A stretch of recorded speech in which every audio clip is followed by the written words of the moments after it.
The Princess Diaries by Meg Cabot. Retold by Anne Collins.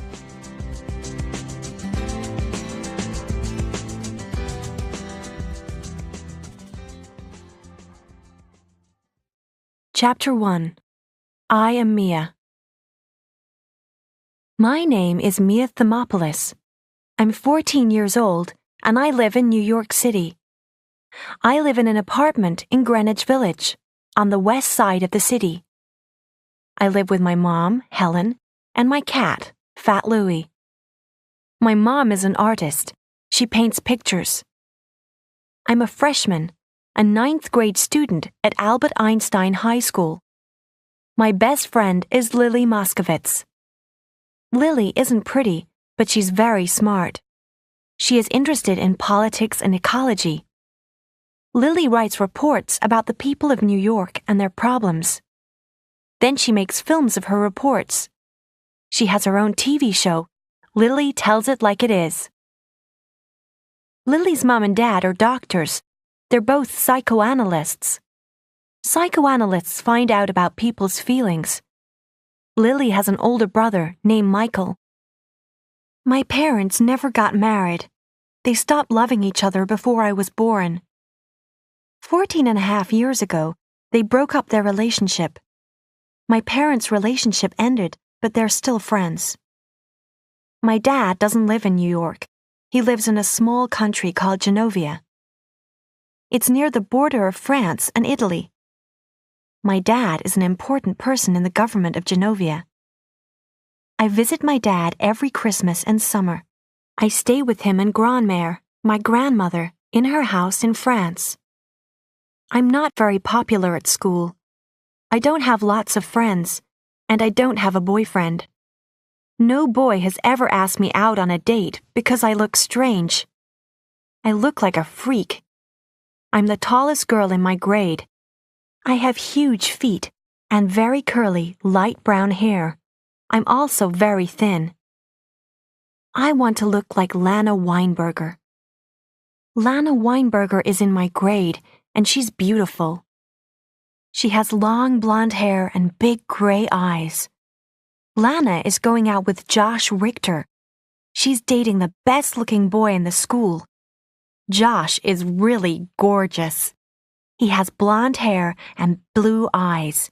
He's 6 feet tall and very good at sports. He's a senior student. My mom gave me this diary. She told me to write down my feelings. I don't tell her my real feelings. That's what she says. So she wants me to write them down. Tuesday, September 23rd. My mom's right. I don't tell her about my real feelings. I think about my feelings, but I don't tell anyone about them. I've decided to write my feelings here in my diary. My mom is going out on a date with my algebra teacher, Mr. Frank Giannini. I'm happy about this, I told Mom, but I'm not happy. There are about 2 million guys in Manhattan. She could go out with any of them. Why does she want to go out with my school's algebra teacher? Wednesday, September 24th. I told Lily about my mom and Mr. Giannini. Mr. Giannini's okay, said Lily. He's nice and his classes are easy. Lily's good at algebra. She doesn't have to work hard in algebra classes. But I'm flunking algebra. I fail every algebra test. Every afternoon after school finishes, I have to do extra algebra. That's how Mr. Giannini met my mom. He asked her to come to the school.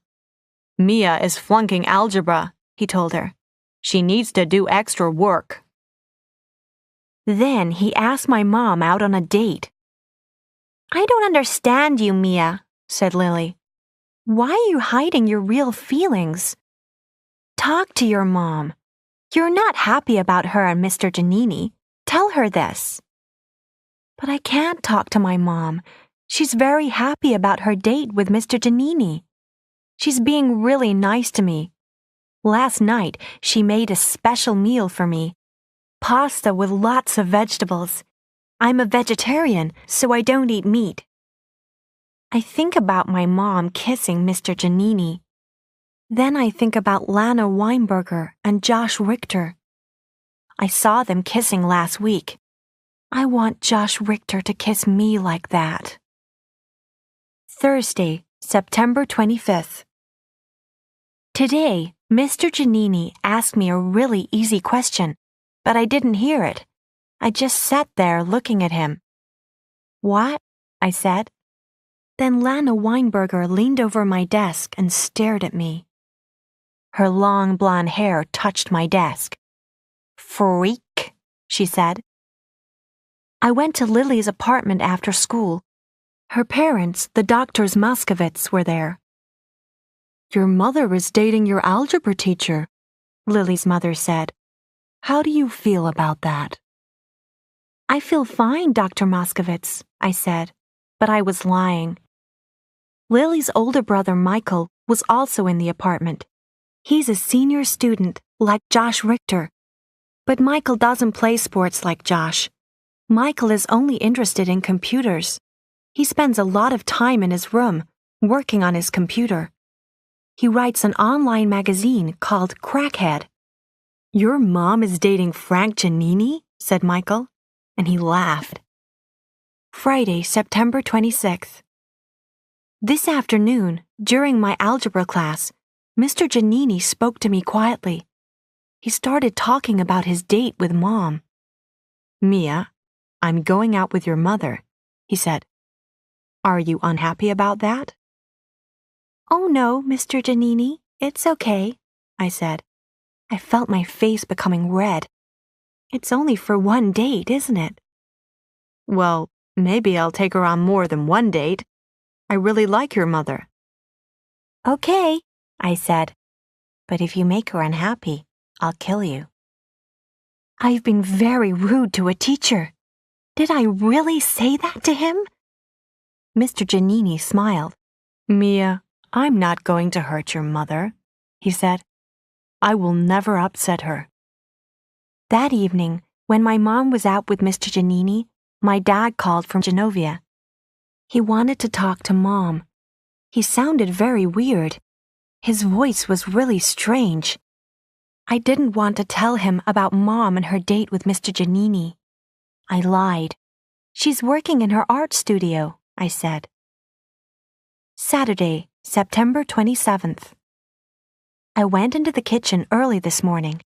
My cat, Fat Louie, wanted some food.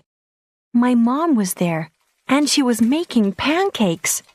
I couldn't believe it. Mom never cooks breakfast. She usually wakes up later than me. She was in a very good mood. She was smiling happily. I had a wonderful time last night, she said. Mom and Mr. Giannini ate dinner at a Thai restaurant last night. They're going on another date this week. I feel okay about this. I'm happy because my mom is happy. Sunday, September 28th. My dad called again today. This time, Mom was in her art studio. My dad sounded very weird again.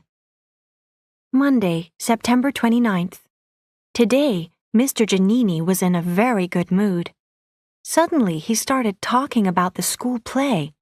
All the students are going to act and sing in the musical, My Fair Lady. Mia, you could play the main character, he said. I was surprised. Mr. Giannini was only being nice. I knew that. But I can't be in a musical. I can't sing. My voice is horrible.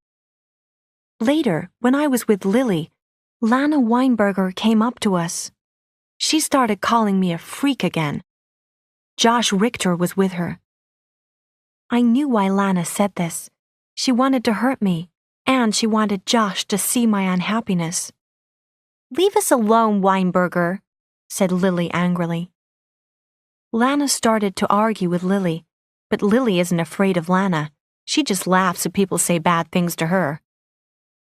Tuesday, September 30th. Something weird has happened. When I got home from school, my mom was waiting for me. She had a strange look on her face. She spoke softly and quietly. "Your dad called," she said. "He's very upset. He's heard some bad news. He's sterile. He can't have any more kids." About a year ago, my dad was very ill. He had cancer. He had an operation. Doctors had to cut the cancer out of his body. Then he had chemotherapy treatment. The chemotherapy worked well, and the cancer hasn't come back. "The chemotherapy has made your dad sterile," Mom said. "He can never have another child." I don't understand why my dad is upset. Why does he want more kids? He already has me. I only see Dad at Christmas and in the summer, but that's okay. He looks after Genovia, and he's always very busy. My dad's hair fell out after the chemotherapy, but he's still handsome. He looks like Captain Jean-Luc Picard in the TV show Star Trek: The Next Generation. My dad has had a lot of girlfriends.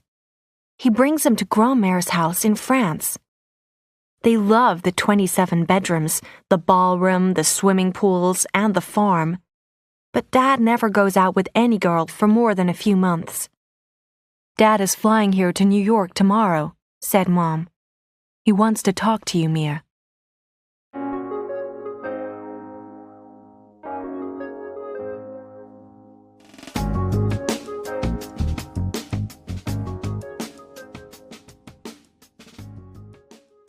Chapter 2. You're a Princess.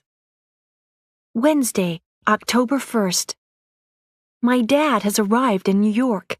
He's staying at the Plaza Hotel, where all the rich people stay. Thursday, October 2nd, afternoon. The ladies' room at the Plaza Hotel. I've had a terrible shock. Now I know why my dad wants more kids. It's because he's a prince. My dad is a politician, and he's rich, but he's also the Prince of Genovia, and nobody told me. I've been to Genovia lots of times. Every summer I stay in my grandmother's house, Mirignac. It's on the border of France, near Genovia. Why didn't she tell me the truth? A few years ago, I found some information about Genovia in an encyclopedia. I read these facts. The name of the Genovian royal family was Rinaldo. The head of the family was Prince Arthur Christophe Philippe Gerard Grimaldi Rinaldo. There was a picture of the prince.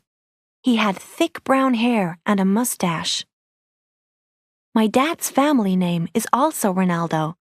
My dad's name is Philippe Rinaldo. This afternoon, my dad and I sat in the Palm Court dining room at the Plaza Hotel. Lots of tourists go there. They like to have tea there in the afternoons. "I want you to know the truth, Mia," began my dad in a very serious voice. "I am the Prince of Genovia." This news was a terrible shock for me. Suddenly, I got hiccups. "Really, Dad?" I said. "Hiccup." I tried to stop the noise coming from my throat, but couldn't. "Hiccup. Hiccup." They were really loud hiccups. "Hiccup. Hiccup." "I'm head of the royal family of Genovia," said my dad. "Your mother didn't want you to know this. She didn't want you to grow up in a palace. I agreed with her. But unfortunately, I've now heard some bad news. I can't have any more children. You're my only child, Mia. So you are now my heir. When I die, you will be the ruler of Genovia." Hiccuped again. This was really embarrassing. The people who were sitting on the table beside us were staring at me. "Mia," said my dad, "are you listening?" "Dad, please excuse me for a minute," I said. "I have to go to the bathroom." I went into the ladies' room. The ladies' room at the plaza is very beautiful. The walls and the carpets are pink. There are mirrors and little couches everywhere. I thought about what my dad had said. He's the Prince of Genovia. I'm beginning to understand some things that I didn't understand before. When I fly to France, there's always a huge limousine waiting for me at the airport. When I go shopping with my grandmother, we always visit stores in the evening. We go shopping after ordinary people have gone home. We're always the only customers in the stores. Most people have never heard of Genovia. Nobody famous has come from there. But it is a very beautiful country. The weather is warm and sunny. In the north, there are mountains covered with snow. In the south, there is the blue Mediterranean Sea. In the center of the country, there are hills covered with olive trees.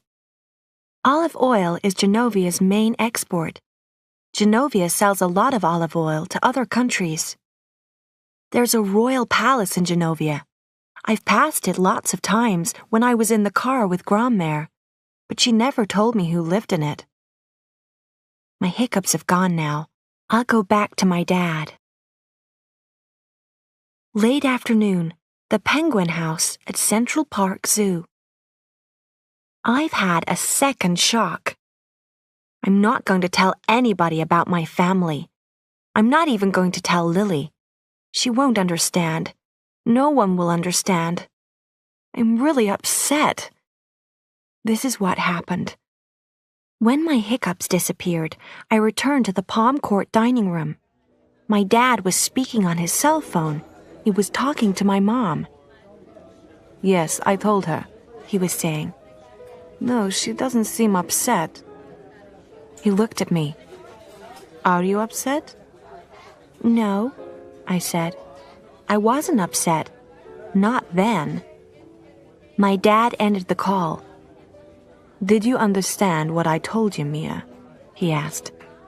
"Yes," I said. "You're the Prince of Genovia." "Yes," he said. "But you're not Mia Thermopolis anymore." "I'm not?" I said. "Then who am I?"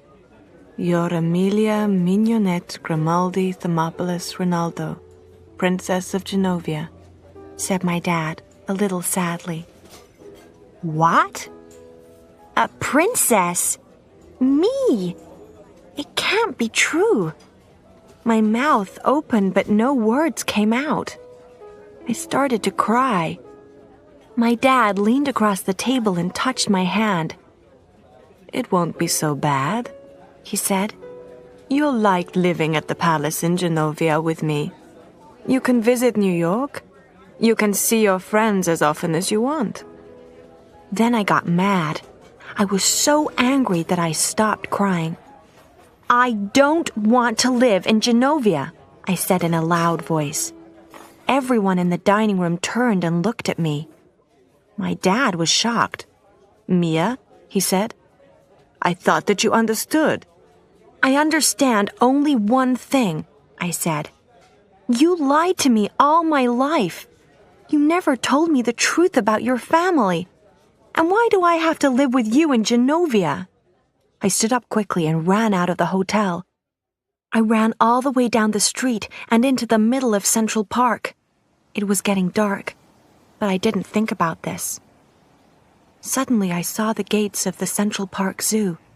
I've always loved that zoo. I paid my entrance money and went into the Penguin House. The funny little black and white birds swam around their pool and I watched them. Then I sat down and took my diary out of my bag. I'm writing in my diary now. What am I going to do? I can't leave New York and live in Genovia. Evening. Of course, I couldn't hide in the Penguin House forever. When the zoo closed, I took a bus home. My mom and dad were sitting at the kitchen table. The phone was in front of them. They both began talking at the same time. "Are you okay? Where have you been?" asked my mom. "We've been so worried," said my dad. "I ran away. I'm sorry," I said. Then I went into the bathroom and took a bath. After lying in the hot water for a long time, I put on my favorite pajamas. Then I picked up Fat Louie and went to bed. Before I fell asleep, I heard my mom and dad talking in the kitchen.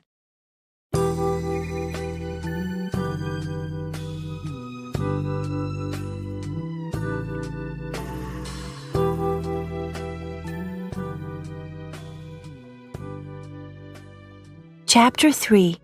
Lily's Place. Friday, October 3rd. Home. When I woke up today, I felt better. It's Friday, the day before the weekend. Friday is my favorite day of the week. Mom was in the kitchen making breakfast. Dad was there too. He was sitting at the table and reading the New York Times. And then I remembered. I'm a princess. Suddenly I felt unhappy again. "We need to talk, Mia," said my dad. He folded his newspaper and laid it on the table. "Come and sit down, Mia. Have some breakfast," said my mom. "I've made everything that you like." I didn't want to talk about my future in Genovia. "I have to go to school," I said. "Sit down," said Dad loudly. I sat down and Mom put some food onto my plate. "Mia," she said, "think of the lovely things that you can have in Genovia. When you're 16, you can have a car. Dad will buy you a car for your 16th birthday." "I don't want a car," I said. "You've always wanted a horse, haven't you?" she said. "You could have a horse in Genovia, a nice gray one." My eyes filled with tears and I started to cry. "Mom," I said, "why are you saying this? Don't you love me anymore? Why are you making me leave? Why do I have to live with Dad? Is it because you and Mr. Giannini don't—" Then my mom started crying too. She jumped up from her chair and put her arms around me. "No, Mia," she said. "I just want the best thing for you." "So do I," said my dad. "Well, I want to stay here and finish high school," I said. "That's the best thing for me. Then I'm going to join Greenpeace. I'm going to save whales from danger." "You're not going to look after whales," said my dad. "Please, Philippe," said my mom. "We can't talk about this now. Mia has to go to school. She's late." I started looking for my coat. "Yes," I said. "I have to get to the subway station." "No," said my dad. "Lars will drive you to school." "But I have to meet Lily," I said. "I meet her every day and we go to school together on the subway." "Lars can pick up your friend too," said Dad. Lars is my dad's driver. He goes everywhere with my dad. But now I realize something. Lars isn't just my dad's driver. Lars is also my dad's bodyguard. His job is to protect my dad.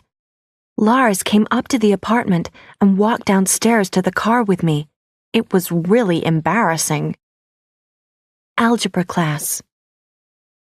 Lily was very surprised to see Lars. "My dad's in town and Lars is my dad's driver," I said.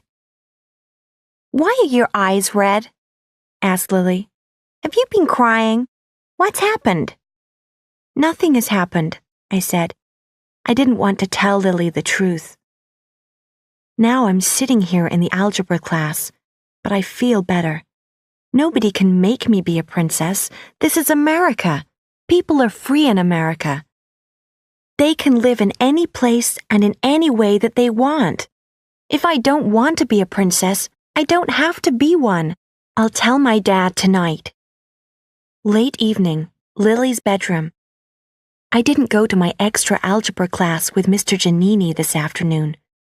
When school finished, I spoke to Lily.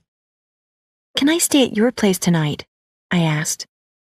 She said yes, so I called my mom. "Can I stay the night at Lily's apartment?" I asked her. "But Mia, your father wanted to have another talk with you this evening." "I'll be home tomorrow, Mom," I said quickly, "and I won't forget to do the shopping on the way home."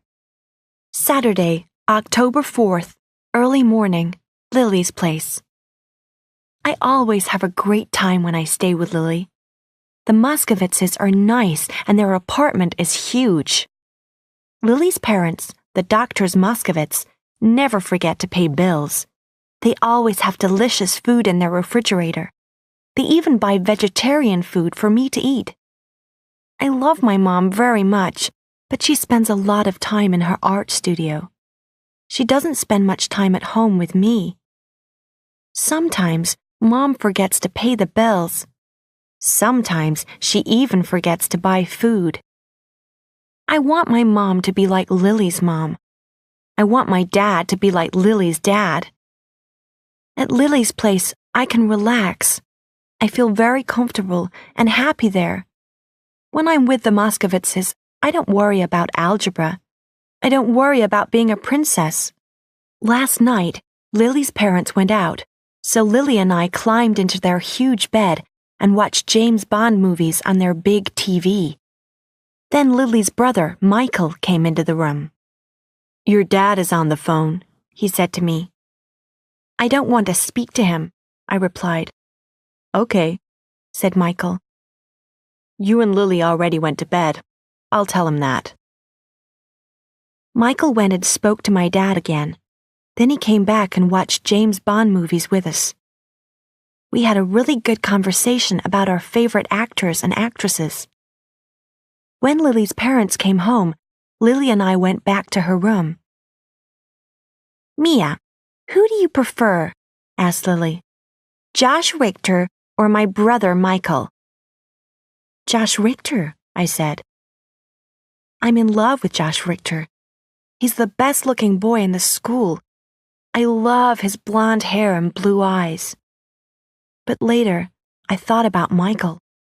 He isn't as good-looking as Josh, but he makes me laugh. One time, I saw Michael coming out of his bedroom. He wasn't wearing a shirt, and he looked really good. I've never told Lily my thoughts about her brother. She'll think that I'm weird.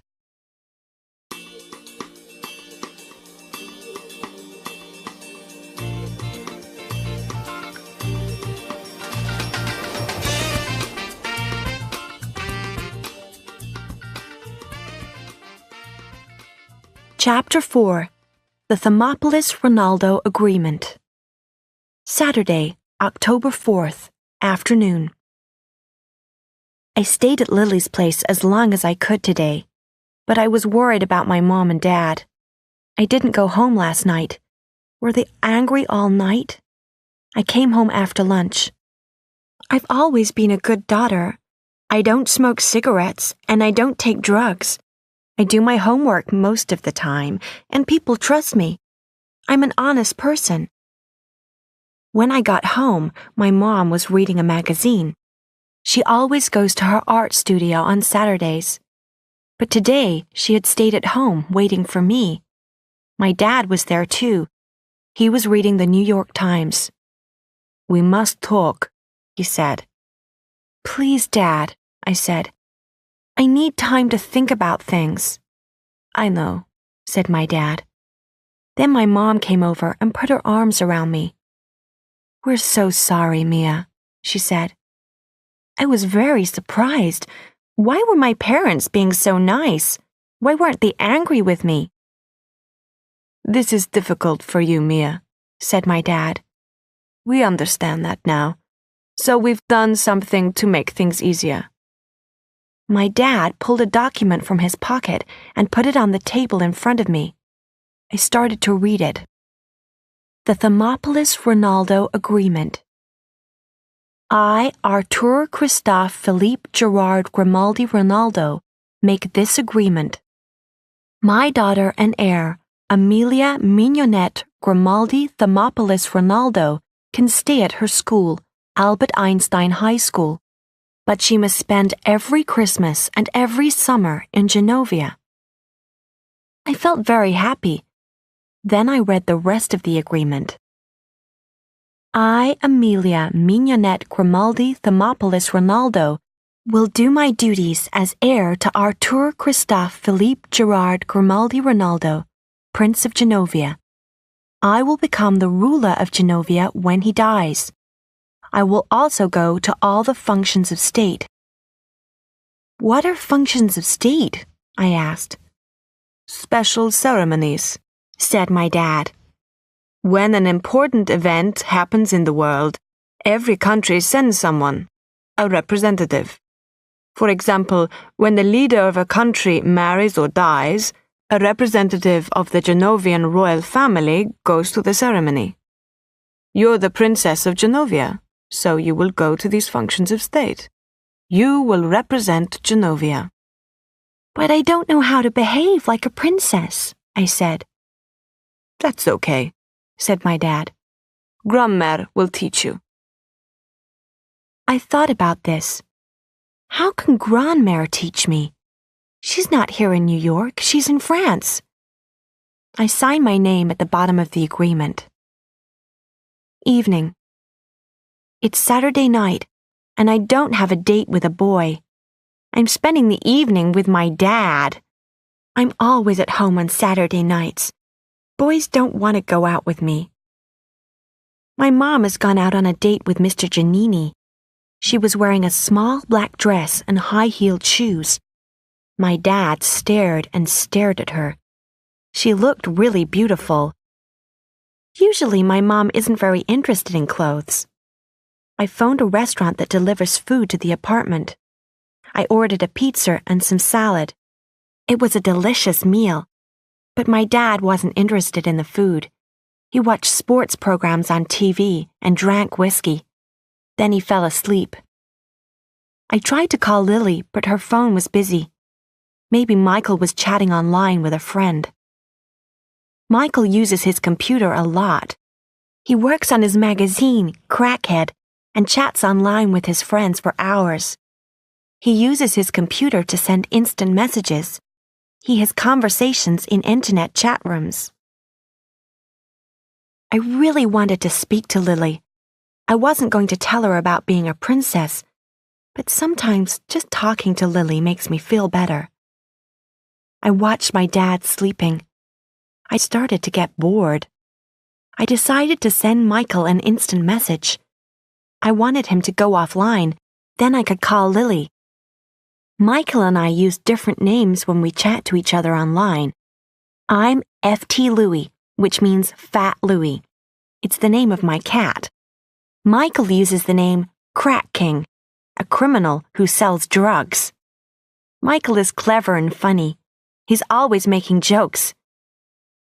This was our conversation. Crack King. What do you want, Thermopolis? FT Louie. I want to talk to Lily. I want to speak to her on the phone. Please go offline. Crack King. What do you want to talk to her about? FT Louie. I'm not telling you, it's private. Crack King. Why are you at home? Didn't Dream Boy call you?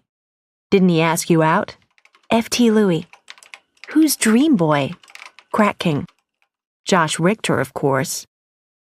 I love Josh Richter. And now Michael knows this. Lily told her brother my secrets. I'm really embarrassed. I'm going to kill her. But 5 minutes later, my phone rang. It was Lily.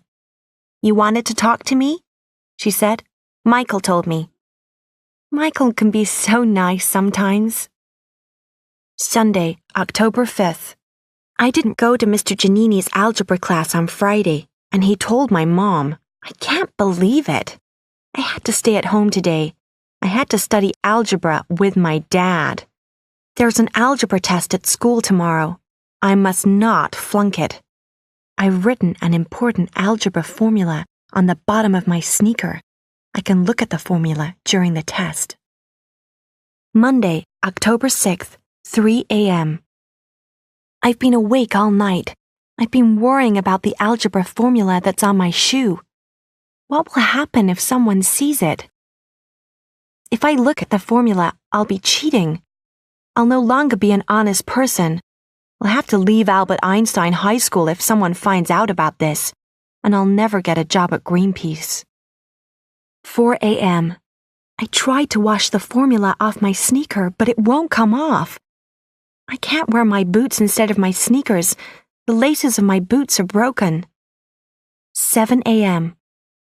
Someone will see me cheating in the algebra test. I just know it. 9 a.m.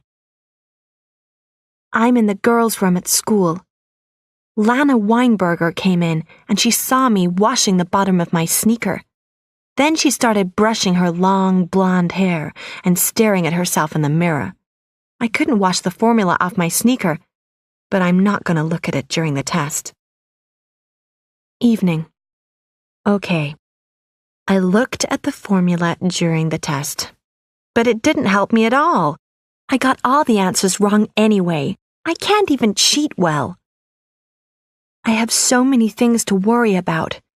I must buy new laces for my boots. I'm flunking algebra. My mom's dating my algebra teacher. I'm the Princess of Genovia. I hate my life.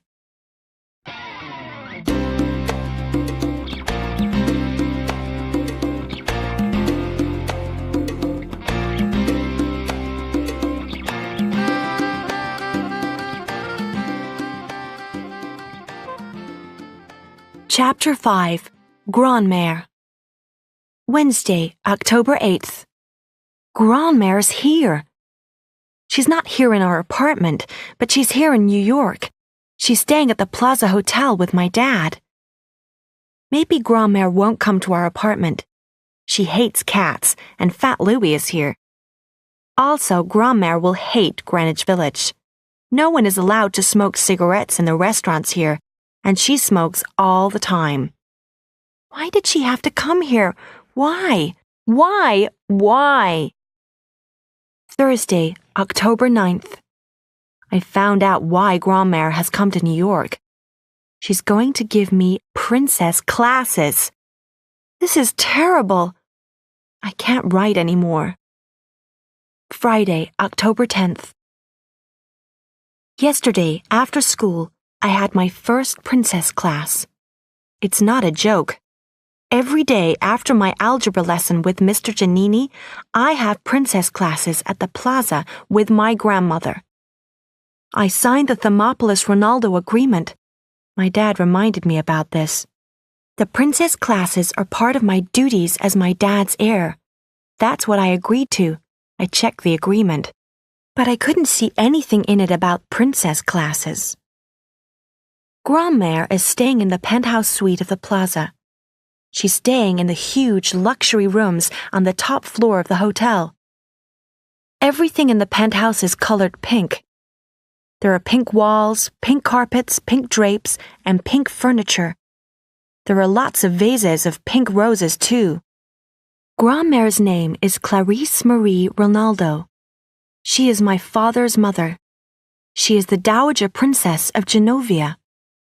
Grandmère wears lots of makeup and smokes cigarettes all the time. All her clothes are purple. Purple is her favorite color. Grandmère started asking me questions immediately. She is scary. She frightens me. "Stand up straight, Amelia," she said. "Your hair is too curly. And why are you so tall? Can't you stop growing? Come and kiss your grandmère." I walked over and kissed her. Then I saw Rommel, my grandmother's dog. He was looking out from behind her skirt.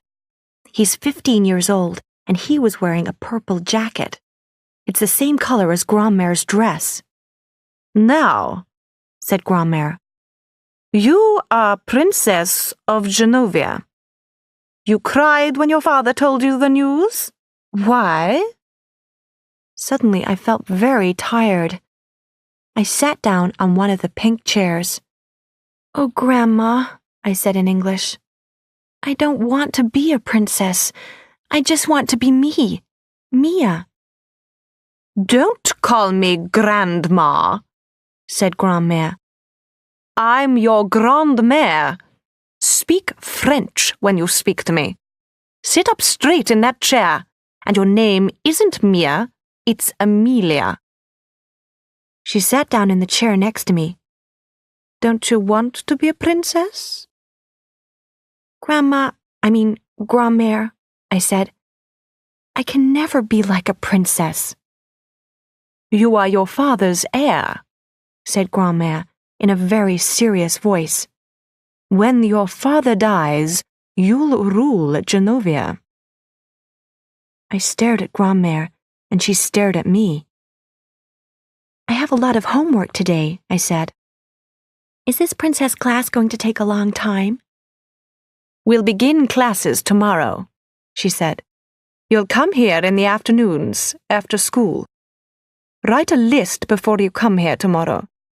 Make a list of the 10 women who you admire most, and give reasons. Bring the list with you. My mouth fell open with shock. Homework? I've got to do homework for these princess classes? Close your mouth, Emilia, said Grandmère. Tomorrow you'll do your hair nicely.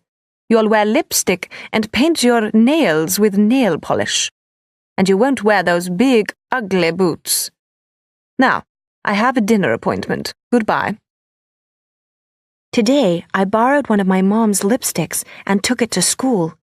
But I didn't want anyone to see me wearing lipstick. I waited until after my class with Mr. Giannini. When all the other kids had gone home, I went into the girls' room. I put lipstick on my lips and brushed my hair. My hair is very curly. I brushed it, but it didn't look better. I'd forgotten about the school computer club. The computer club has a meeting at Albert Einstein High School every Friday afternoon. Lily's brother Michael is in the computer club. When I walked out of the girls' room, I met Michael. I dropped my bag and the lipstick fell out. Michael picked it up. He stared at me in surprise. "Why are you wearing this?" he asked, holding the lipstick toward me. "Please don't tell Lily," I said. "Don't tell Lily what?"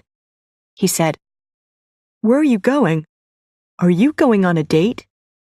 "No, I am not going on a date," I said. "I have to meet my grandmother." "Do you usually wear lipstick when you meet your grandmother?" I looked toward the door. Dad's bodyguard, Lars, was standing there. He was waiting for me. He was going to drive me to the Plaza Hotel. "Michael, don't tell Lily about this, okay?" I said. Then I ran away. When I got to the plaza, Grandmère was horrible. "You're wearing too much lipstick," she said. "And it's the wrong color for you." I gave her my list of the 10 women who I admire, but she tore up the piece of paper. "They're not good choices," she said. Then she told me to come back at 10 o'clock the next morning. "Grandmère, tomorrow is Saturday," I said. "I always help my friend Lily on Saturdays. We film her TV show." But Grandmère didn't listen to me. So when I got home, I called Lily. I wanted to say, "I can't help you tomorrow. I have to spend the day with my grandmother." But no one answered the phone. The Moscovitz family were out. Saturday, October 11th, 9:30 a.m. I called Lily early this morning. This was our conversation. "You have to spend the day with your grandmother?" she said angrily. "I don't believe you, Mia. Why didn't you say no to your grandmother? We always spend Saturdays together." "Lily, you don't know my grandmother," I said. "She's scary. I can't just say no to her." "I don't know your grandmother," said Lily. "That's true, Mia. I don't know anything about her. It's very strange. You knew all about my grandparents." I've never introduced Lily to Grandmère because Grandmère hates children.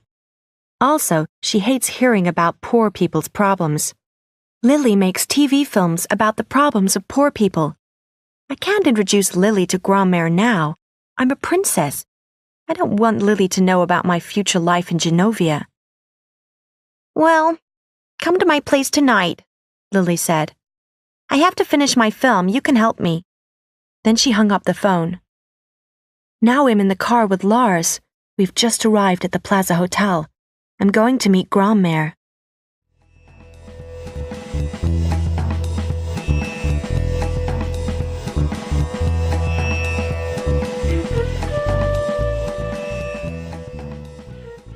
Chapter 6. Blonde Hair and Fake Nails. Saturday, October 11th, late afternoon. I can never go to school again. I can never go anywhere again. I'm so embarrassed. I look awful. I'm really angry with Grandmère. This morning, she was waiting for me in the entrance of the Plaza Hotel. On y va, she said, which in English means, let's go. Let's go where? I asked. Chez Paolo, said Grand-mère. Chez Paolo means Paul's house. Maybe Grand-mère has a friend called Paul, I thought, and maybe we're going to his house. But Chez Paolo wasn't a house. It was a beauty salon, and Paolo was a stylist. He makes ordinary people like me look beautiful. That is Paolo's job. First, he cut my hair short. Then he colored it blonde. My real fingernails are very ugly because I bite them, so he stuck beautiful long fingernails made of plastic on top of my own nails. Then he put makeup on my face. When Paolo had finished, I looked in a mirror. I got a shock. He had turned me into a different person. Then Grand-mère took me to some very expensive shoe shops and clothes shops. She bought me 4 pairs of shoes and lots of clothes. Grand-mère's very happy because I don't look like Mia Thermopolis anymore. Mia Thermopolis never had blonde hair or fake fingernails. Mia Thermopolis never wore makeup or beautiful expensive shoes and clothes. But I'm not happy at all. Who am I now? I don't know. I'm not Mia Thermopolis. Grand-mère is turning me into someone else. As soon as I got home, I tried to talk to my dad, but he didn't listen to me. What's the problem, Mia? He said. You look beautiful. I like your new hairstyle. It's very nice. My mom came out of her bedroom. She was wearing a new skirt and top, and she looked great. She was going out on another date with Mr. Giannini. My dad stared at her. Mia, said my mom, your grandmother is just trying to prepare you. Prepare me for what? I said. I'm the Princess of Genovia, but I don't want anyone to know this. They'll find out about you soon, said my mom. Maybe they'll read your story in the newspaper. Why will it be in the newspaper? I asked. My mom and dad looked at each other. Then my dad took out his wallet. He opened it and took out some money. All right, Mia, he said. How much do you want? I was shocked. So was my mom. I'm serious, he said. The Thermopolis-Ronaldo agreement isn't working. I want your grandmother to turn you into a princess, so I'll pay you to go to the princess lessons. How much do you want, Mia? I started to speak. I didn't want any money, but my dad said, Listen, I'll give $100 a day to Greenpeace. The money will arrive with a letter from you. The money will help Greenpeace to save a lot of whales. But you'll learn how to be a princess. Do you agree? I want to work for Greenpeace when I leave school. If I pay them all that money, they'll have to give me a job. So I agreed. I'll learn to be a princess. Evening. Lily Moscovitz and I had a fight. A big argument. She isn't my friend anymore. This is what happened. I couldn't help Lily with her film this morning. I had to go out with Grand-mère, so Lily told me to help her this evening. When I walked into the Moscovitz's apartment, she stared at my hair. What happened to you? She said in a shocked voice. My grandmother took me to a guy called Paolo. But Lily wouldn't let me finish my explanation. Your hair is the same color as Lana Weinberger's, she said. And what are those things on your fingers? Are those fake fingernails? Lana Weinberger has those too. You're turning into Lana Weinberger. I started to get angry.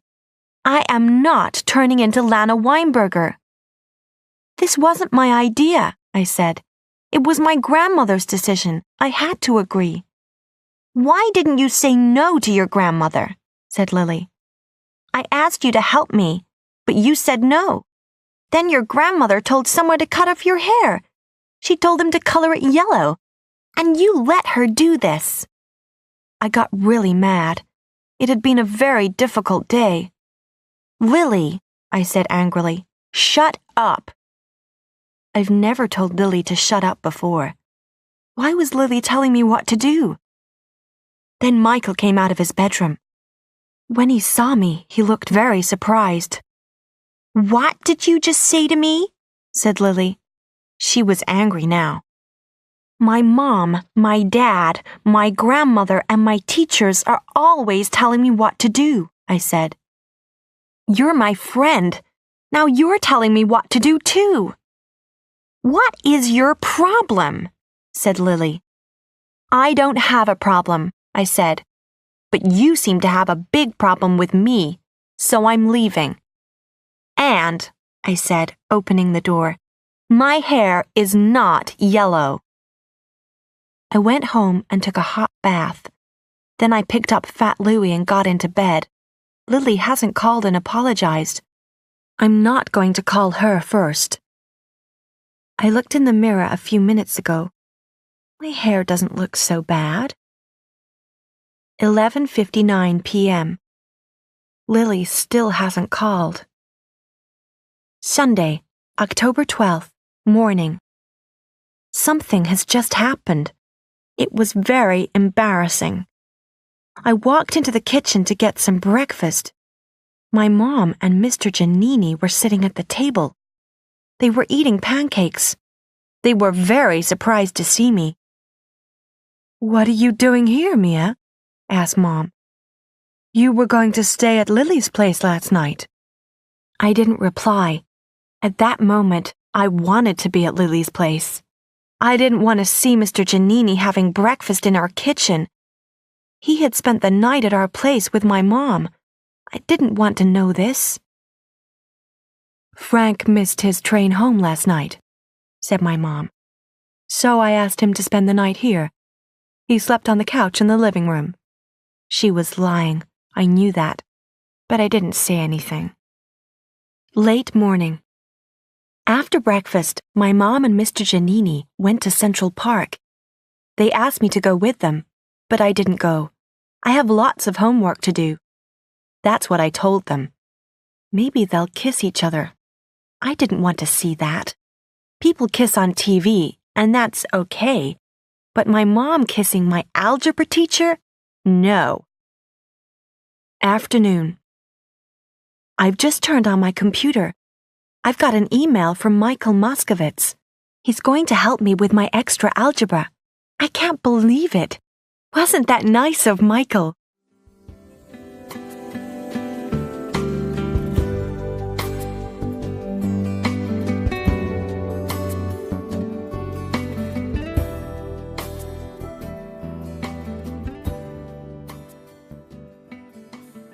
Chapter 7. A New Friend. Sunday, October 12th, late evening. My dad called me after lunch. "I want you to come to the Plaza Hotel this evening. I want you to have dinner with me and Grandmère," he said. "I'll send Lars to pick you up in the car." When I told Mom, she looked happy. "That's okay," she said. "I'll stay here. I'll order some food from my favorite Thai restaurant. I'll watch TV." Dinner at the plaza was very boring. I couldn't eat most of the food because it was meat, but I ate some fish and some chocolate ice cream. Dad kept asking me questions about Mom and Mr. Giannini. "Do you feel okay about your mom dating your algebra teacher?" he asked.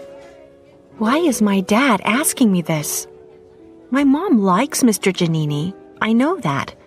But does she love him? I don't know. I didn't tell my dad about Mr. Giannini staying the night. When I got home, I saw 2 empty cartons of Thai food in the kitchen. Was Mr. Giannini here for dinner? I asked my mom. Oh no, she said quickly. I was very hungry, so I ordered 2 meals. My mom has told me 2 lies today about Mr. Giannini. Lily still hasn't called. Monday, October 13th, morning. This morning, I asked Lars to stop the car at Lily's apartment building. I wanted her to ride to school with us, but she had already left her apartment. Afternoon. I usually sit with Lily in our school cafeteria at lunchtime, but today a boy called Boris Pelkalski was sitting beside Lily. He was sitting in the seat where I usually sit. Lily likes Boris Pelkalski because he's a great musician. Boris comes from Russia, and he plays the violin. He also wears his clothes in a weird way. I got a plate of salad and looked around. Most of the tables in the cafeteria were full of students. Who can I sit with? I thought. Tina Hakim Baba was sitting at one of the tables. No other students were sitting with her. Tina's parents are very rich. Her father comes from Saudi Arabia, and he owns an oil company. Tina's parents are frightened of kidnappers. Mr. and Mrs. Hakim Baba don't want kidnappers to take Tina. Kidnappers usually want lots of money before they release a person. People have been hurt or killed by their kidnappers. Tina's parents are very careful. They send her to school in a limousine with a bodyguard. The bodyguard follows Tina everywhere. All the other students call Tina a freak. Tina was reading a book and the bodyguard was sitting beside her. Tina had a plate of salad just like me, but she hadn't chosen a salad because she's a vegetarian. She'd chosen it because she's a little heavy. She wants to lose weight. I walked over to her table and put my plate down. "Can I sit here?" I asked. Tina looked up in surprise. She looked at me, and then she looked at the bodyguard. The bodyguard nodded. Tina laid her book on the table and smiled. She has large brown eyes and a nice smile. "Yes," she said. "Please sit with me." Tina and I ate our salads and talked about school. There's going to be a dance at Albert Einstein on Saturday. I asked Tina if she had a date for the dance. "A boy from Trinity is taking me to the dance," she replied. Trinity is a school for rich boys. I liked talking to Tina. She wasn't a freak at all. She was really nice. When she got up to get a drink, I looked at the book beside her plate. Tina was reading a romantic novel called My Name is Amanda. Lana Weinberger walked over to the table. "What has happened to your hair, Mia?" she said loudly. "It's a horrible yellow color." Then Tina came back, holding an ice cream. She gave the ice cream to me. "Oh, Tina," said Lana. "Did you buy that ice cream for Mia? Did your daddy give you money to buy a new friend?" Tina was very hurt by Lana's words, and her eyes filled with tears. I felt very angry with Lana. Suddenly, I took the ice cream and pushed it onto Lana's sweater. Everyone in the cafeteria stopped talking. They stared at us. "Look at what you've done!" Lana screamed. I stood up and picked up my plate of salad. "Come on, Tina," I said. "Let's go somewhere quieter." Tina picked up her salad and followed me. Her bodyguard followed too. He was laughing. Lily Moskovitz was staring at me. Her mouth was open with shock. Late afternoon.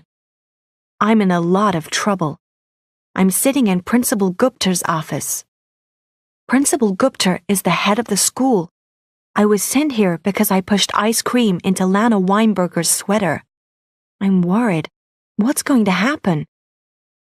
Evening. Principal Gupta has punished me. She has given me a week's detention. Every day next week, I have to stay for an hour after school and do extra work. I also have to do my extra algebra every day with Mr. Giannini, and the princess classes with Grandmère. "Lana's sweater has to be cleaned, and you must pay," said Principal Gupta. "And you must apologize to her." "I'm sorry, Principal Gupta," I said. "I'll pay for Lana's sweater to be cleaned, but I won't apologize to her." Principal Gupta was surprised but she wasn't angry with me.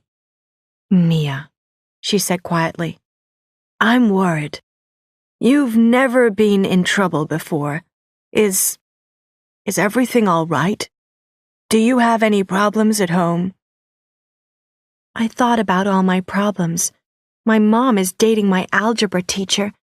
My best friend hates me. I'm 14 and I've never had a date. I'm too tall and too thin. And I'm the princess of Genovia. But I didn't want to talk about these things with Principal Gupta. Everything's fine, I lied. You're a very special person, said Principal Gupta. You're good and kind. Lana Weinberger is just like you. She's a very nice girl, too. Principal Gupta doesn't understand. Lana Weinberger isn't like me at all. Tuesday, October 14th. When Laz and I arrived at school this morning, Tina Hakim Baba was arriving at the same time. We smiled at each other and went into school together. Her bodyguard followed us. I told my parents what happened yesterday, said Tina. I told them what Lana said. I told them about your fight with Lana. They've invited you to dinner on Friday. You can stay the night at my house. Okay, I said. I smiled. Thanks. I like Tina. She's nice to me. Afternoon. I've just heard some news and I can't believe it. Lily is going to the dance on Saturday. She's going with Boris Pelkowski. I'm the only girl in my class who doesn't have a date for the dance. The only one. Why am I such a freak?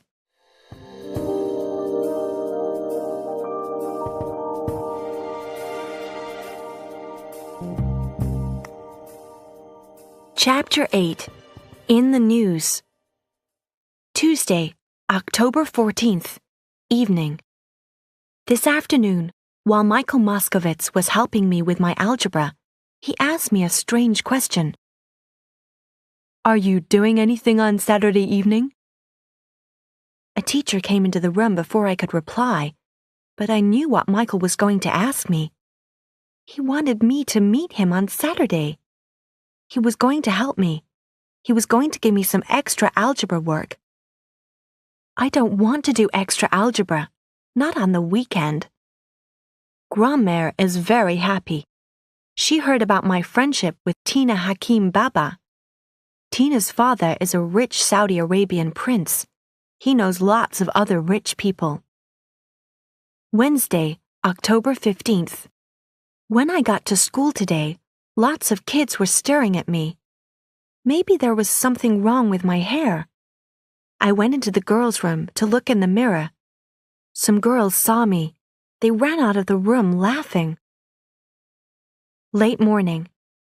A weird thing just happened to me. Josh Richter, the most popular boy in the school, came up to me. Hi, Mia. How are you? He asked. I couldn't answer. Josh Richter never speaks to me. Then he bent down until his face was close to my face. His eyes are very blue. See you later, he said softly. Then he walked away. Principal Gupta's office. Now I know why everyone was staring at me.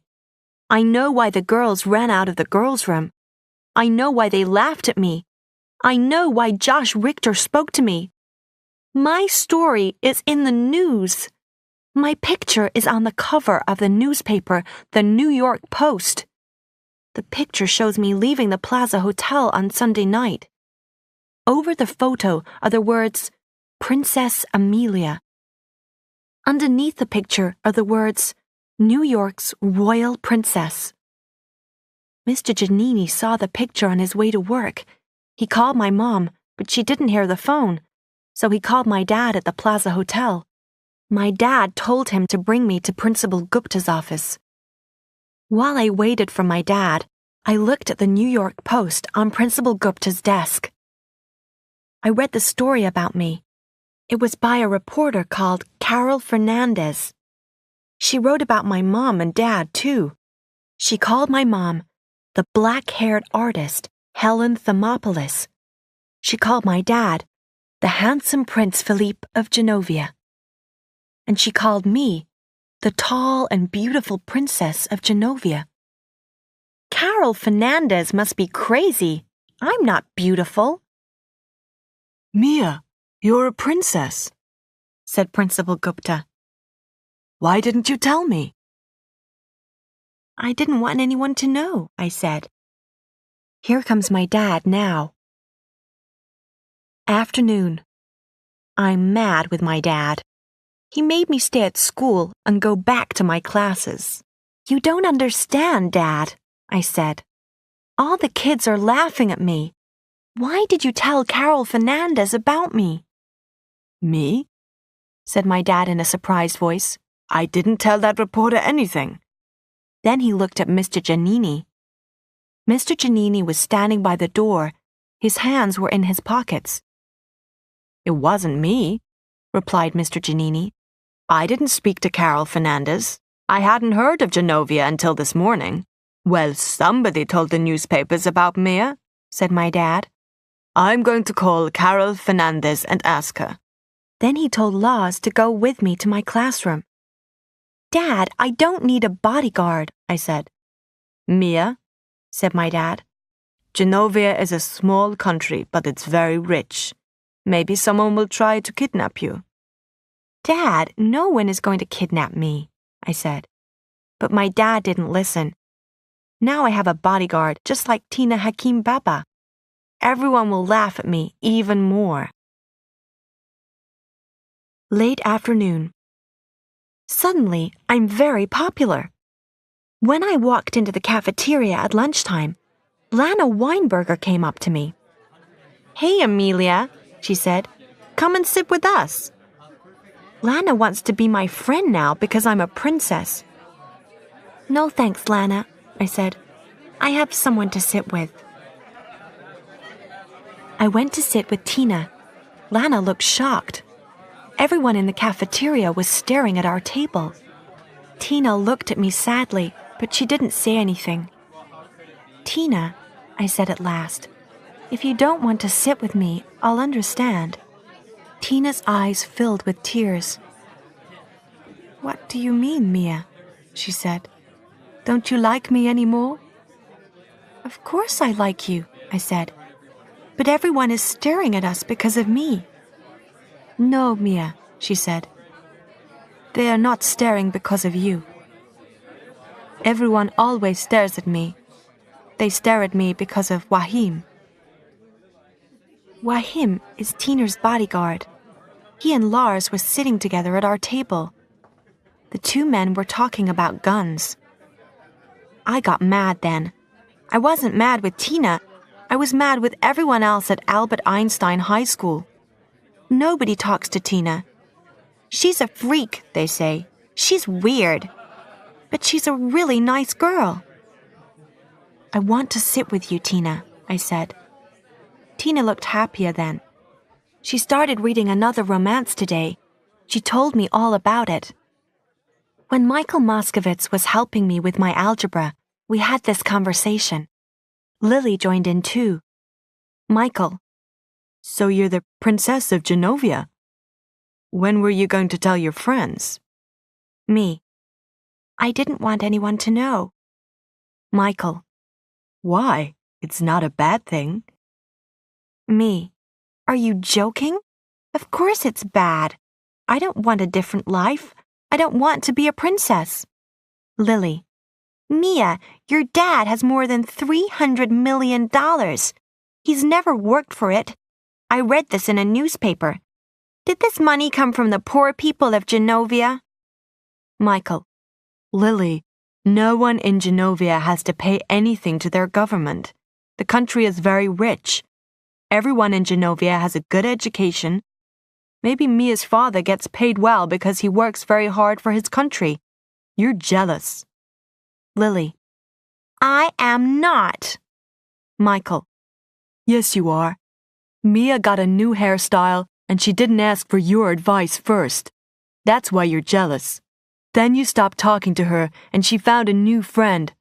All this time, Mia had a secret and she didn't tell you about it. Lily, to Michael. Michael, shut up. Michael, to me. Does this guy, pointing to Lars, follow you everywhere? Does he go with you on dates? Will he go with you to the dance this weekend? Me. No, because no one has asked me.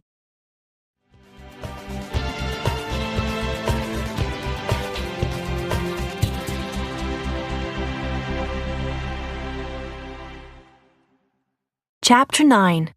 I'm famous. Wednesday, October 15th, evening. I'm famous. When Lars and I walked out of the school today, there were reporters everywhere. They started taking photos and shouting questions. Smile, please, Amelia. Hey, Amelia, what's it like being a princess? I was frightened, but Lars helped me. First, he told me not to say anything. Then he put his arm around me. He pushed me through the crowd of photographers and reporters. He pushed me into the back seat of Dad's car. Then he jumped in beside me. Drive, shouted Lars. I didn't know the man who was driving the car.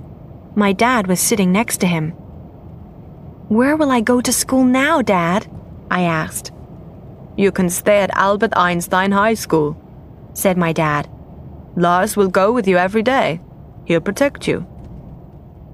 Who will drive your car? I asked. Hans, said my dad, pointing to the driver. He's my driver now. Will Lars go everywhere with me? I asked. Yes, said my dad.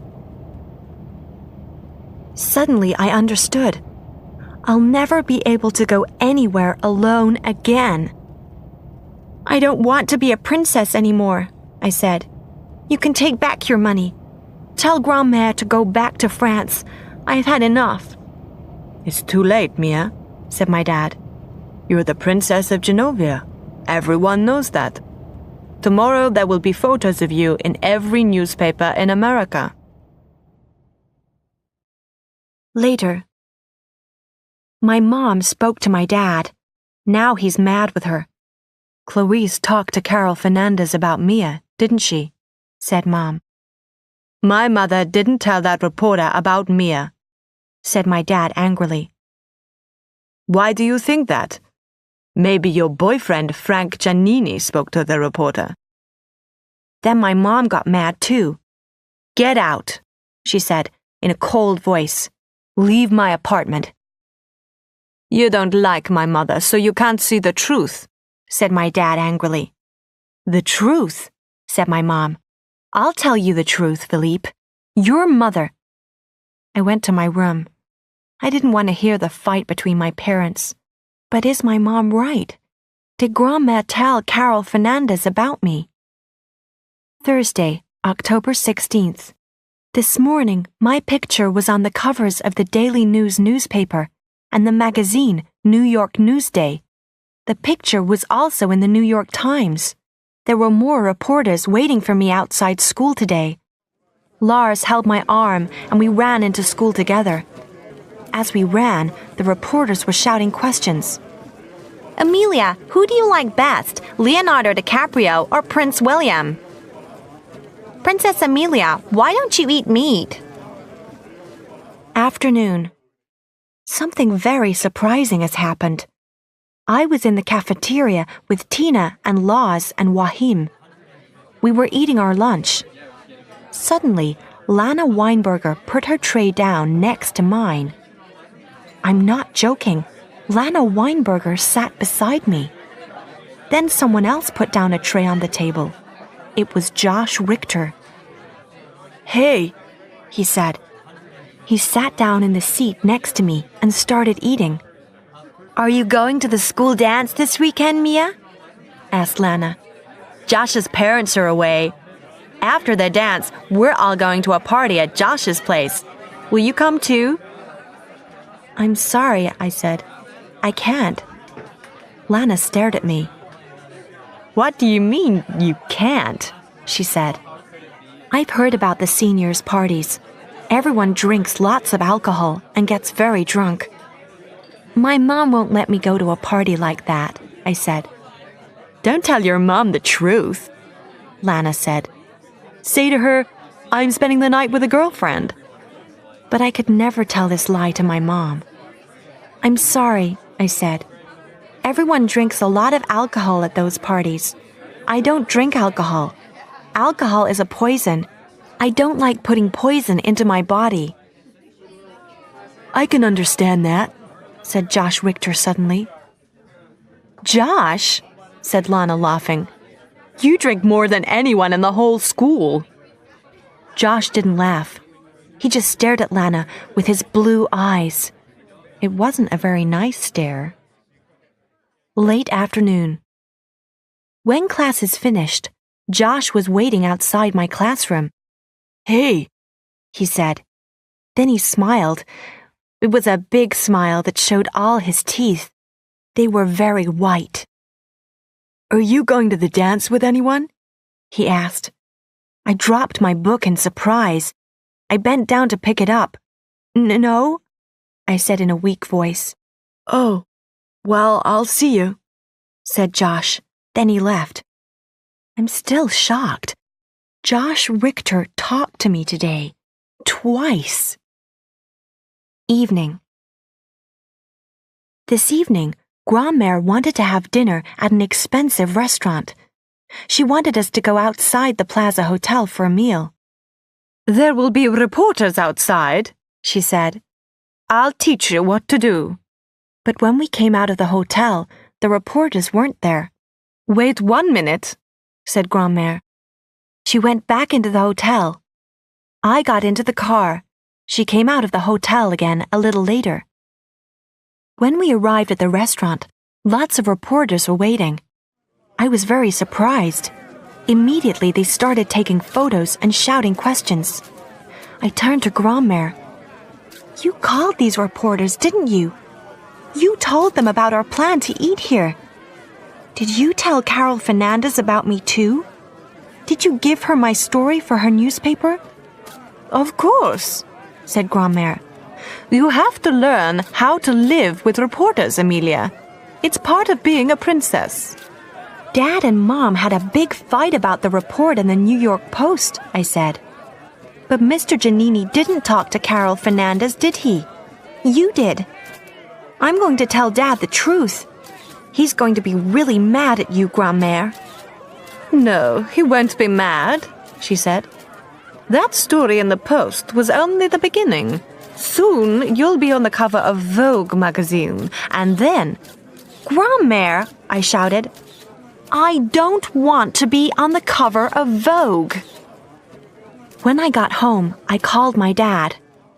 "Dad, Grandmère told Carol Fernandez everything about me," I said. "It wasn't Mr. Giannini." "I know," he said in an unhappy voice. "Well," I said, "you have to apologize to Mom." Later, my dad called my mom. Afterwards, she looked very happy. Maybe my dad apologized to her.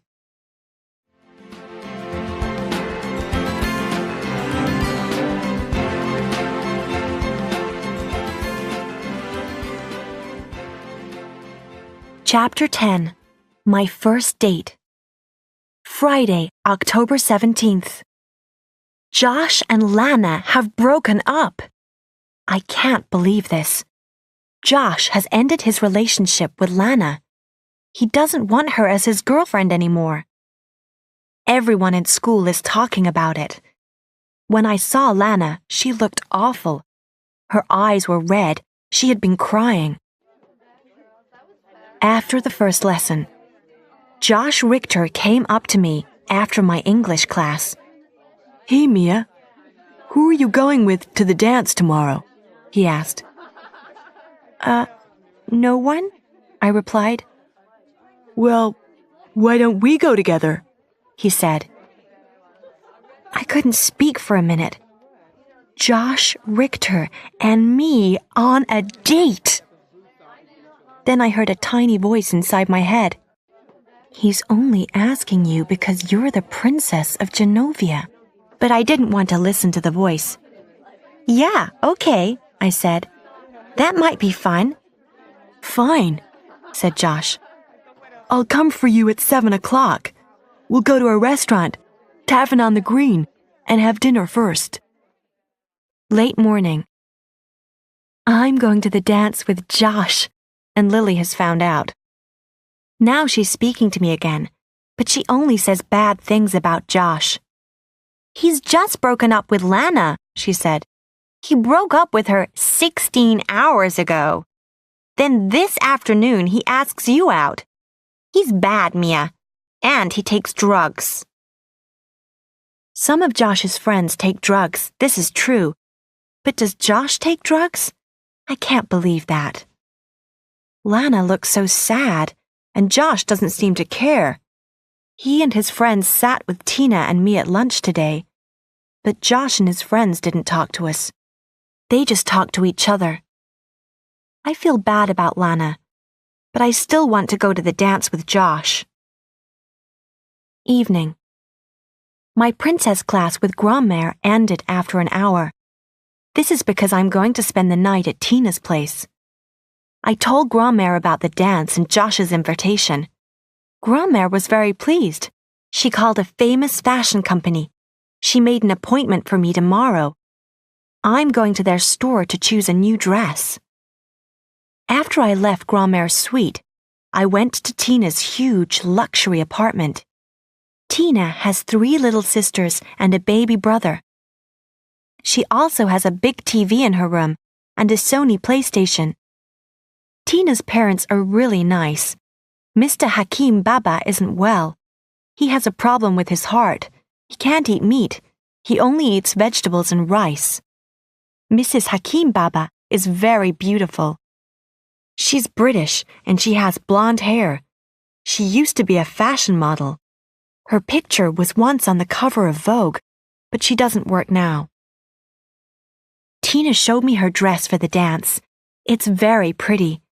She looks much more like a princess than I do. Saturday, October 18th. When I got home, Mr. Giannini was there. Has Josh called? I asked my mom.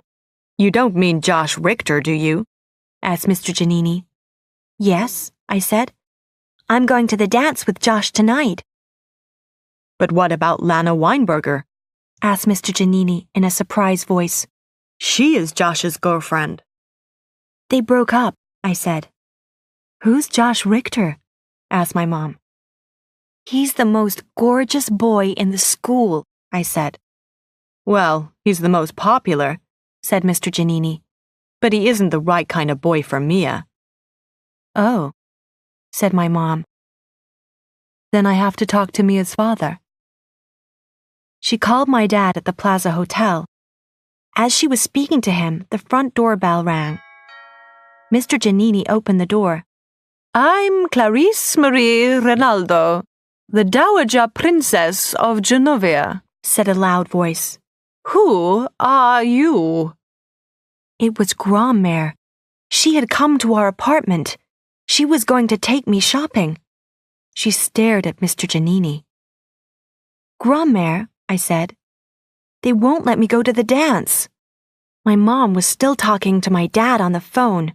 Grandmère came into the apartment and took the phone from Mom's hand. Philippe? Grandmère said into the phone. Your daughter is going to the dance tonight with her boyfriend. I'm going to buy her a new dress. I'm taking her to the store now. Then Grandmère spoke quickly to my dad. She used some rude words, but she spoke in French, so only I understood her. My mom and Mr. Giannini didn't understand what she was saying. When Grandmère put the phone down, she looked around our apartment. The Princess of Genovia lives here? She asked. In this place? Now listen, Clarice, said my mom angrily. Go and get your coat, Amelia, said Grandmère. I went to get my coat. When I returned to the living room, My mom's eyes were very red. Mr. Giannini was looking at the floor. Then I went shopping with Grandmère. Mom and Mr. Giannini didn't stop me. Evening. It's after 7 o'clock, and I'm waiting for Josh.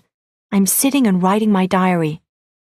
I'm wearing my new dress and my new shoes. My hair and my makeup and nails are perfect.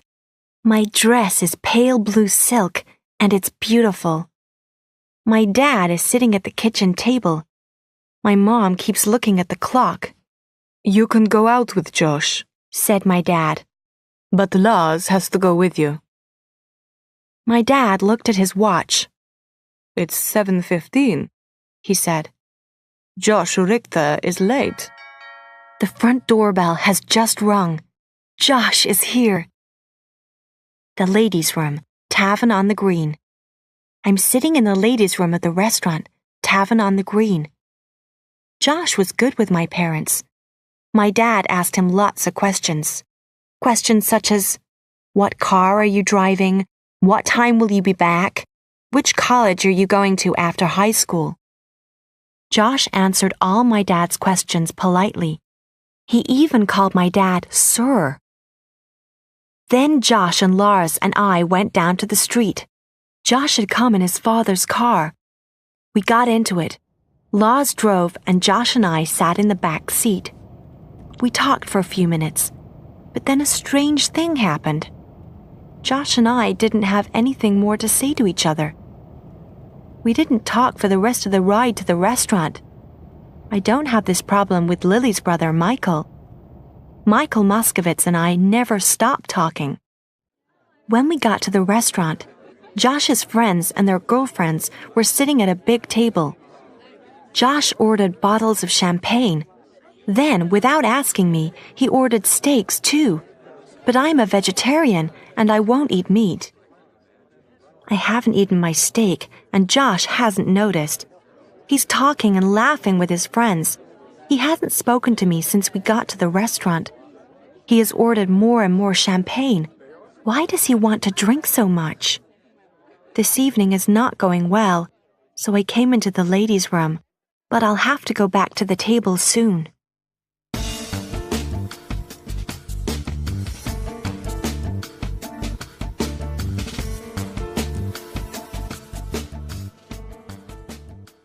Chapter 11. The Wrong Kind of Boy. Saturday, October 18th, evening. The girls' room, Albert Einstein High School. I found out the truth about Josh. I can't believe what he's done.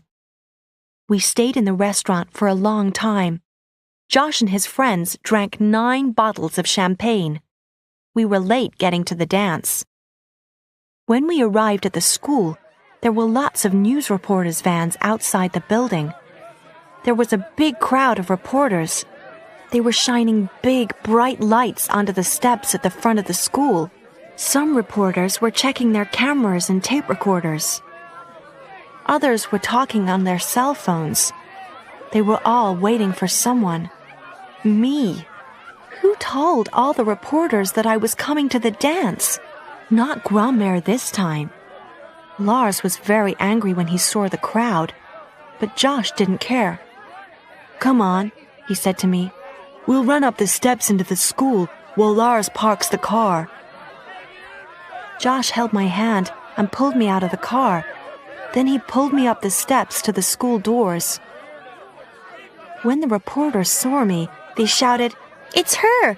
It's Princess Mia!" They started taking pictures and shouting questions. The lights of the camera's flashbulbs were very bright. I couldn't see where I was going. I held Josh's hand tightly. At last, I saw the school doors in front of us. Josh stopped. Below us, the reporters were screaming questions and taking photos. "Kiss her! Kiss her!" they shouted. Suddenly, Josh turned toward me and kissed me on the lips. At once, all the camera's flashbulbs went off. The reporters were taking pictures of Princess Mia's first kiss. But I didn't feel happy and romantic. I felt embarrassed. Josh turned to the reporters. He waved his hand and smiled. Then he opened the doors to the school and pushed me inside. My friends were standing inside the school hall. Tina and her boyfriend, Lillian Barris. Mr. Giannini and other students from school were there too. Everyone was looking at me. I couldn't think clearly. Josh Richter had just kissed me on the lips. He had kissed me, and all the reporters had taken a picture. Then I realized the truth. Josh wanted to date a princess, so he broke up with Lana. Then he invited me to the dance. He told the reporters about the dance. He told them about me. He wanted to get his picture in the papers with me. I turned and stared at Josh. "Why did you kiss me in front of everyone?" I asked angrily. "The reporters were shouting, 'Kiss her, kiss her,'" said Josh. "They wanted a good photo, so I kissed you." "You didn't kiss me because you like me," I said. "You kissed me because I'm the princess of Genovia." "Of course I like you," said Josh. "No," I said. "You don't care about me. You don't know me. You don't know my feelings or thoughts. You haven't asked what I like. You ordered a steak for my dinner, but you didn't ask me first."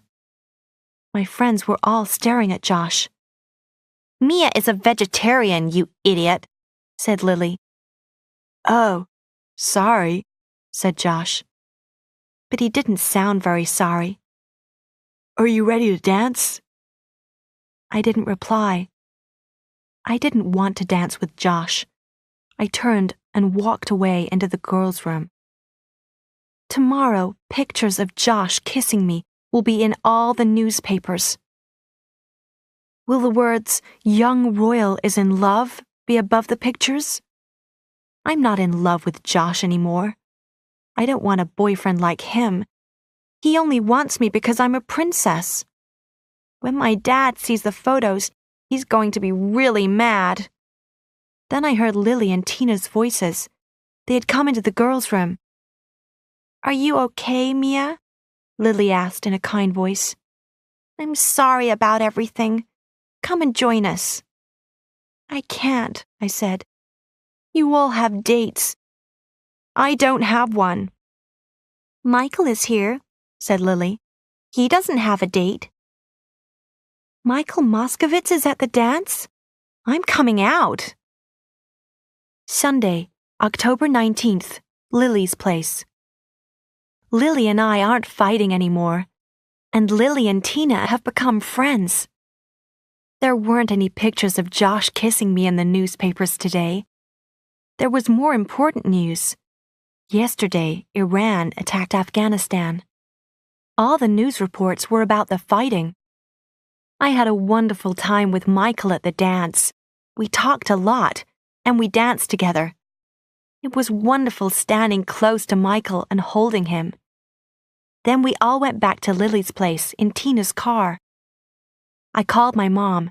She let me stay with Lily last night. This morning I woke up early.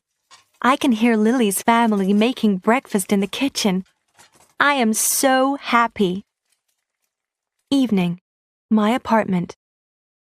Grandmère and Dad came here this afternoon. They wanted to know about the dance. I didn't tell Dad about my kiss with Josh. I spoke to Lars earlier. He promised not to tell my dad either. I won't have any princess classes for a whole week. Grandmère is going away for several days. Later in the afternoon, I took Grandmère up to the roof of our apartment. My mom and Dad came out onto the roof too.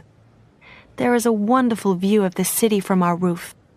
You can see all of Manhattan and the Hudson River. The sun was just going down, and the sky was purple and pink and orange. We all stood on the roof and watched the beautiful sunset.